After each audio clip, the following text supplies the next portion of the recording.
परत स्वागत आहे तुमचं माझ्या युट्यूब चॅनलमध्ये. आणि मगाशीच मी व्हिडिओ एंड केलं होतं. लास्ट व्हिडिओ जर तुम्ही बघितलं नसेल तर ते पहिले बघून घ्या.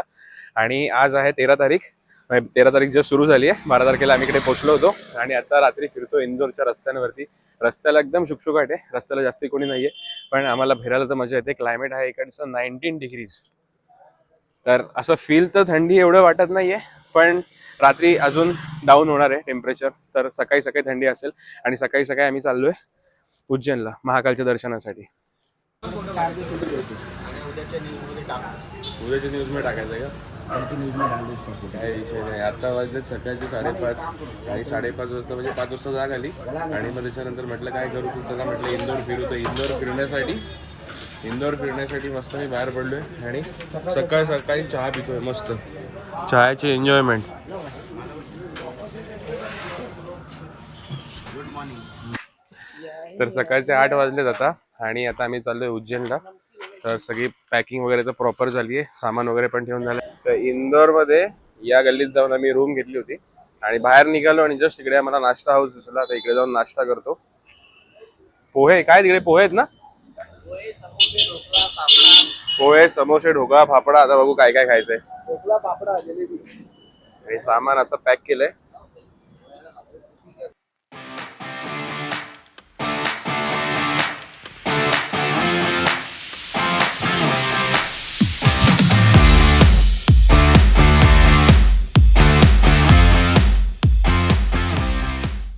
सकाळी 5:30 वाजता पण इकडे आलेलो चहा प्यायला आणि आता पण इकडे आलोय.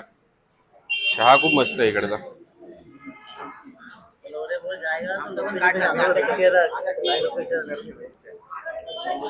कसा वाटला मला तुला चहा?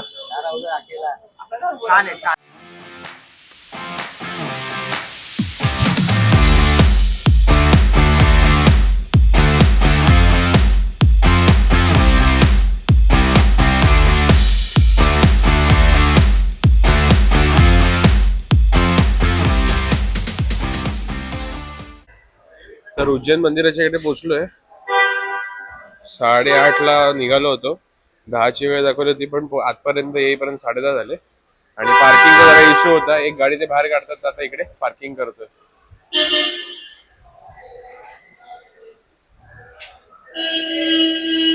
आज थोडी गर्दी वाटते मंदिरामध्ये, कारण पार्किंग पूर्ण फुल झालं. लास्ट टाइम जेव्हा आम्ही आलो होतो ना, तेव्हा मला वरती पार्किंग मिळालं होतं, पण वरचं पण पार्किंग फुल आहे. आणि आता खाली पण आलो, इकडे पण पार्किंग फुल आहे. इकडे एक्स्ट्रा गाडी लावायला कुठेच जागा नाही.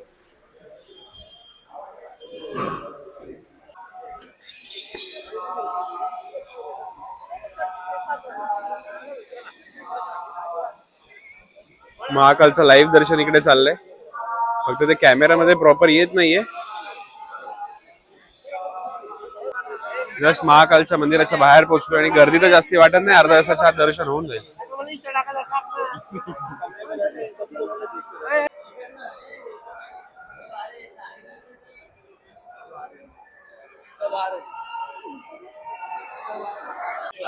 व्हीआयपी दर्शन करूयात ना, इथे थोडीशी गर्दी जास्ती वाटते. किती आहे तिकडे? तिकडे व्हीआयपी दर्शन आहे तर 250 पर पर्सन आहे. तर त्याचं एक टोकन मिळतं. टोकन तिकडे गेटवर दाखवायचं आणि डायरेक्ट आतमध्ये एंट्री करायची. तर ही जी इकडे सगळी लाईन आहे ना, या लाईनीमध्ये उभं राहायची गरज नाही लागत. आणि इकडे पण महाकालचं लाईव्ह दर्शन चाललेलंच आहे. ज्या वेळेला आम्ही घरातून निघालो होतो ना रोड ट्रिपसाठी, त्यावेळेचा आमचा मोटो काहीतरी वेगळा होता. आणि इकडे जे आता आलोय आम्ही दर्शनाला, हे एक मधला प्लॅन आम्ही फक्त केला होता. जस्ट एक छोटासा प्लॅन आहे मधला हा. पण मेन ह्याच्यानंतरची जी रोड ट्रिप आहे ना, ती मोठी होणार आहे. तर इकडून निघाल्यानंतर मी तुम्हाला सांगतो की आम्ही नक्की जाणार कुठे.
मंदिरातून बाहेर आलो. दर्शन पण खूप छान झालं.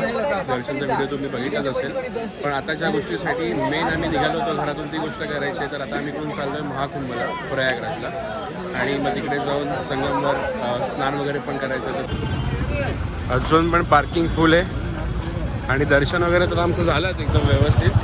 आता बस फक्त थोडं चेंज करायचं आहे कुठेतरी. आणि चेंज झाल्यानंतर मग आम्ही निघतो डायरेक्ट प्रयागराजसाठी. मला असं वाटतं की पोचायला आम्हाला रात्री 3:30-4 तरी होणार आहे. आणि 800-850 किलोमीटर आहे. आता किती ब्रेक होत आहेत आणि किती आम्ही टाइमपास करतो त्याच्यावरती डिपेंड आहे. आता वाजलं आहे 1:15 आणि आम्ही चाललो आहे प्रयागराजसाठी. सगळी तयारी झाली आहे, बॅग वगैरे ठेवून पण झाल्यात. आणि आता गणपती बाप्पा मोरया, मंगल मूर्ती मोरया, उंदीर मामा की जय, जय श्री महाकाल, हर हर महादेव. उज्जैन पासून 50 किलोमीटर पुढे आलो आणि आता लागलाय मुंबई आग्रा हायवे. आणि आता 50 किलोमीटर नंतर इकडे हॉटेल आहे Jain path, hotel Jain path pure veg. तर तिकडे थांबलोय. इकडे जेवण वगैरे घेतो आणि इकडून 820 किलोमीटर अजून प्रयागराज आहे. आणि पोहोचायची वेळ दाखवते सकाळी 4. तर ते किती वेळ कव्हर करायची आहे की त्याच्यापेक्षा थोडंसं उशिरा पोहोचायचं आहे अजून काही ठरलेलं नाहीये. ते सगळं ठरवतो आणि मग त्याच्यानंतर. आणि तसं पण आम्ही प्रयागराजला नाही चाललोय, आम्ही चाललोय नैनीला. तर आता आम्ही आहोत मक्सी या ठिकाणी. जैन पाथ म्हणून हॉटेल आहे आणि खरंच खूप चांगलं जेवण होतं. आता इथे आम्ही ना दाल फ्राय वगैरे घेतला होता. दाल फ्राय होती, रोटी होती, मेथीची भाजी, मिक्स व्हेजिटेबल वगैरे सगळं घेतलं होतं. आणि राईस वगैरे पण खूप चांगला होता. तर रेकमेंड आहे, म्हणजे कधी इकडून कोणी जाणार असेल ना तर हे हॉटेल वगैरे इकडे जेवू शकतं. आणि प्रॉपर आहे, म्हणजे असं जास्ती पण नाही, बजेट फ्रेंडली एकदम. आणि छान जेवण पण होतं. तर आता वाजले 4 आणि आता आम्ही इकडून निघतोय. आणि डायरेक्ट आता 6-6:30 वाजता कुठेतरी चहाचा वगैरे ब्रेक आहे. आणि आता ते शंभूला झोप येते तर ड्रायव्हिंग मी करतोय. ड्रायव्हर चेंज झालाय. आता डायरेक्ट स्टॉप घेतो पेट्रोल भरायला. 300-350 किलोमीटरची रेंज दाखवते. जेवढी जाईल तेवढी जाईल, त्याच्यानंतर पेट्रोल भरायला थांबेल.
तर आता पोहोचलोय गुनाला आणि 240-245 किलोमीटर 2 तासामध्ये रनिंग झाली. तर स्पीड पण खूप चांगला मेंटेन झालाय. आणि आता मॅप वरती ना प्रयागराजला पोहोचायची वेळ 3:30 वाजताची दाखवते. पण आता इकडे ब्रेक घेतला, तर ब्रेक किती वेळाचा होतो ते काय माहिती नाहीये. पण आम्ही ज्या रोडनी चाललोय ना, हे रोड आहे झाशीवरून जाणार आहे. आणि अजून एक रोड होता तो भोपाळवरून, पण हा रोड जास्ती बेटर होता असं आम्ही लोकांना जेव्हा विचारलं तेव्हा कळलं. तर म्हटलं मग याच रोडनी पुढे कंटिन्यू करावं. तर अजून 580 किलोमीटर वगैरे बाकी आहे. तर आता माझ्या हिशोबाने 3:30 वाजेपर्यंत पोहोचूनच जाऊ. आणि आता वाजलेत 7:05. तर ठीक आहे, 3:30 वाजेपर्यंत पोहोचायला काही हरकत नाहीये. पण आता इथे थांबून जरा थोडासा चहा नाश्ता वगैरे करून घेतो.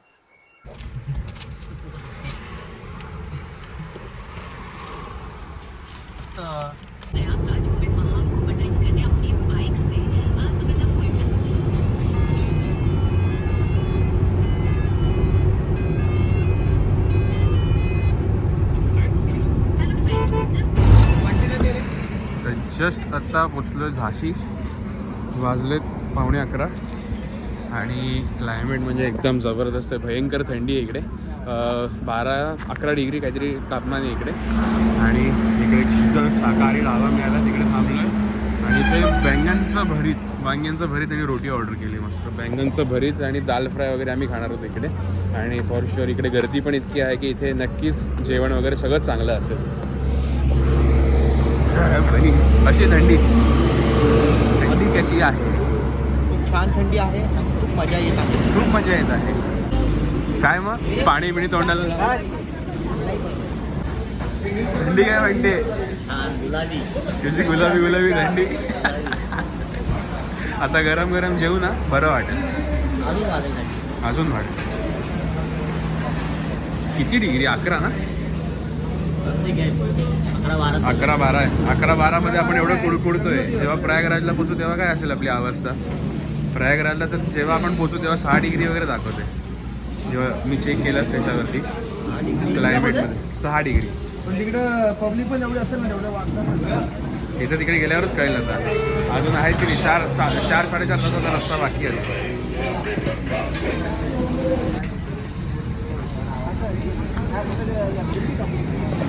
थंडी एवढी वाढली ना इकडे शेकोटी करून ठेवलेली. सगळे माझे मित्र आहेत ना तिकडे शेकोटीवर बसलेत. अक्षरशः कोणी इकडून निघायला तयार नाही. म्हणतात लेट झालं ना काही हरकत नाही पण इकडे बरं वाटतंय. तर थोड्या वेळासाठी जरा तिकडे थांबू आणि तर सगळे लोक शेकोटी.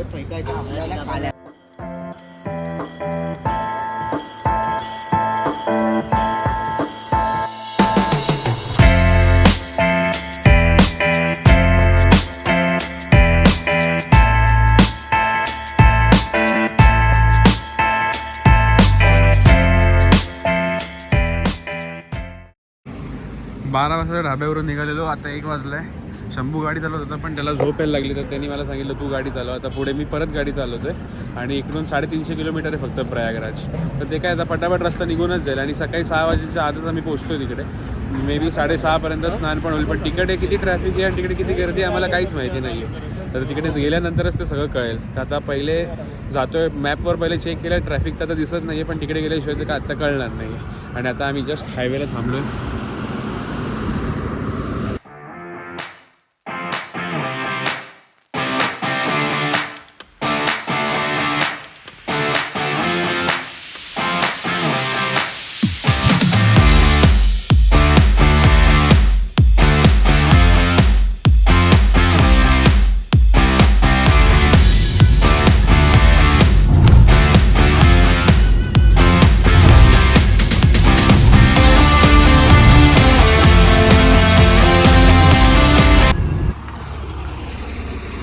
Just rich Chitrakoot. 4 वाजलेत. थोडी गाडी स्लो केली होती मध्ये. थोडं थांबलो पण होतो आणि आता चित्रकूटला आलो. आता परत एक चहा ब्रेक घेतला आहे. थोड्या वेळ जरा चहा वगैरे पिऊन घेतो प्रॉपर आणि मग त्याच्यानंतर इकडून 120 किलोमीटर अजून प्रयागराज आहे. आणि may be single lane road आहे तर जायला अजून 1.5-2 तास तरी लागतील. तर पोचेपर्यंत 6-6:15 होतील आणि मग त्याच्यानंतरच ठरवू काय करायचं आहे पुढे ते.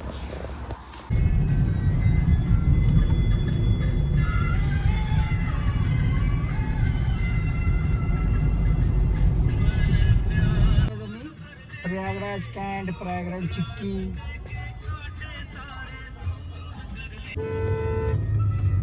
महाकुंभसाठी आलेले सगळे लोक. महाकुंभसाठी आलेले सगळे लोक कशात आहेत? कुठली तरी गाडी आली आहे रेल्वे आणि त्याच्यामधून उतरून सगळे लोक चालत चालत घाटाकडे चालले. पण थोडंसंच ट्रॅफिक लागलं. जास्त ट्रॅफिक नाही लागलं आम्हाला. मॅपवर 9 मिनिटं दाखवते. हे लोकेशन आहे ना हे आहे आरेल घाटचं आणि गाडी डायरेक्ट आरेल घाटला जाते. जे लोक सांगतायत ना की गर्दी खूप आहे आणि इकडे खूप चेंगराचेंगरी होती आणि तुम्हाला 5 किलोमीटर 10 किलोमीटर चालावं लागतंय, असं काही नाही आहे. डायरेक्ट गाडी चालली आता आपली आरेल घाटला आणि तिकडे जाऊन तुम्हाला बाकी दाखवतो गर्दी किती आहे. हे तुम्ही म्हणता ना सारखी गर्दी आहे खूप, अशी काही गर्दी वगैरे इकडे नाही आहे.